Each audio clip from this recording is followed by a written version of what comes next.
Muy buenos días, les saluda el Padre Jorge Montaña desde Ecuador. El Evangelio de hoy, 16 de enero, corresponde al sábado de la primera semana del tiempo ordinario. Lectura del Santo Evangelio según San Marcos, capítulo 2, versículos del 13 al 17. En aquel tiempo Jesús salió de nuevo a la orilla del mar. Toda la gente acudía a él y les enseñaba. Al pasar vio a Leví, el de Alfeo, sentado al mostrador de los impuestos y le dijo: «Sígueme». Se levantó y lo siguió. Sucedió que mientras estaba él sentado a la mesa en casa de Leví, muchos publicanos y pecadores se sentaban con Jesús y sus discípulos, pues eran muchos los que lo seguían. Los escribas y fariseos, al ver que comía con pecadores y publicanos, decían a sus discípulos: «¿Por qué come con publicanos y pecadores?». Jesús los oyó y les dijo: «No necesitan médico los sanos, sino los enfermos. No he venido a llamar a justos, sino a pecadores». Palabra del Señor. Gloria a ti, Señor Jesús.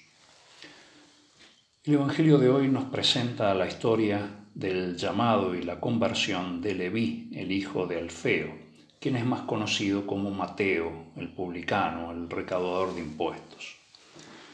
El ser publicano era una profesión considerada corrupta y por tanto despreciable para los judíos, ya que los publicanos trabajaban al servicio del poder invasor romano y además era muy sabido que estafaban a la gente quedándose ellos con gran parte de la recaudación. Lo cierto es que este publicano, pecador, Leví, hijo de Alfeo, por un simple llamado de Jesús, se convierte en el apóstol y evangelista San Mateo, uno de los 12, aquellos que, excepto Judas, el traidor, siguieron a Cristo en su misión salvadora, predicando el Evangelio por todo el mundo y llegando hasta dar testimonio del Señor con el derramamiento de su sangre.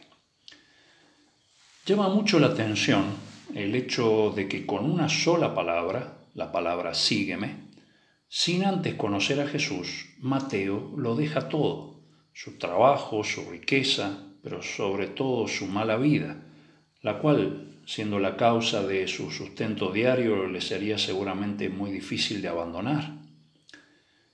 Por un lado, debemos decir que lo que hace Mateo, a pesar de que llama mucho la atención, es algo normal, porque el dejarlo todo es condición necesaria para seguir a Cristo. Esto está expresado muchas veces en los evangelios. Lo dice, por ejemplo, el Evangelio de San Lucas, en el capítulo 16. «Ningún siervo puede servir a dos señores, porque aborrecerá a uno y amará al otro, o se apegará a uno y despreciará al otro. No podéis servir a Dios y a las riquezas». Es decir, que con Dios no se puede andar a medias, no se lo puede amar por la mitad. No se puede ser un cristiano mediocre. Para Dios lo es todo o nada. Y quien no entiende esto, lamentablemente no ha entendido bien lo que es el cristianismo.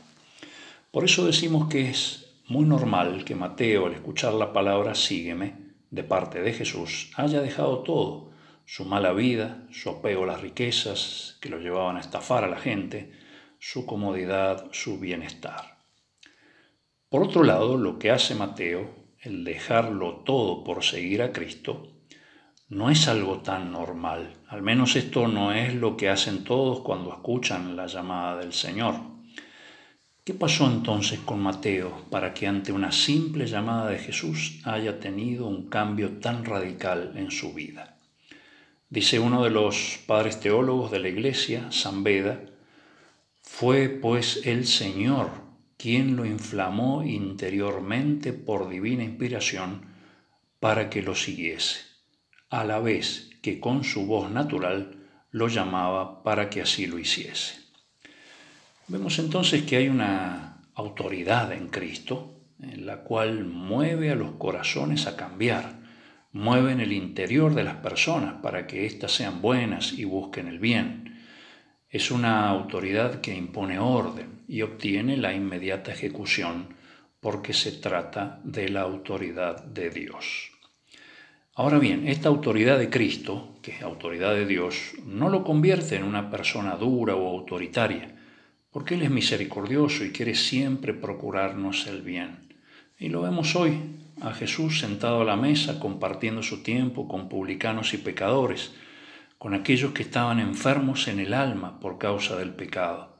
Porque como bien lo expresa el Evangelio, no necesitan médicos los sanos, sino los enfermos. Jesús no ha venido a llamar a los justos, sino a los pecadores. Por eso pidamos hoy a María Santísima, la Madre de las Misericordias, que nosotros, ante la llamada del Señor a cambiar de vida, nuestra respuesta sea como la de Mateo, quien después de haber llevado una vida miserable, ante el simple llamado de Cristo se convirtió en apóstol, porque él no dudó en querer cambiar, porque no se resistió a los cuidados del único y verdadero médico de las almas, aquel que no vino a llamar a los justos, sino a salvar a los pecadores.